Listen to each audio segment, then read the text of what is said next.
בתחילת חודש פברואר הזמנו עשרות מצביעי ליכוד למפגש קבוצתי. ביקשנו מהם לרשום את תחושותיהם לגבי הבחירות, אספנו את הכל, ובעזרת שחקנים הפכנו אותם למציאות.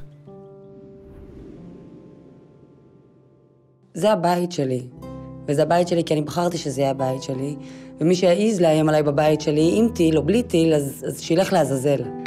ואני גם סומכת על החיילים שלנו שיודעים להראות להם את הדרך לשם.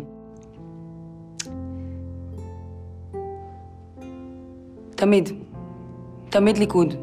ובשנים האחרונות עוד יותר ליכוד בגלל ביבי. אני ממש לא פריירית, ובטח שאני לא תמימה. שמחתי, האמנתי לו. ומה תמיד אומרים לי? אומרים לי, אין דרך אחרת. צריך להגיב וחזק, ויש לזה מחיר, אבל אין דרך אחרת. וואלה.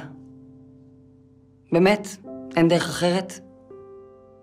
אז איזה עתיד מחכה לנו? איך הוא נראה? יש בכלל איזה מישהו שיש לו איזה תוכנית ביד ומכוון? אני רוצה לדעת אם יש משהו לחלום עליו.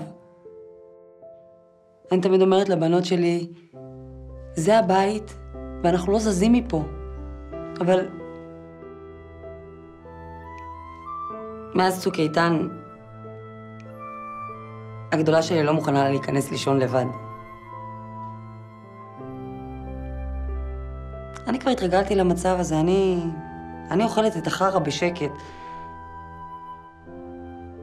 אבל בשביל הבנות שלי מגיע משהו חדש. חייבת להיות דרך אחרת. חייבת להיות.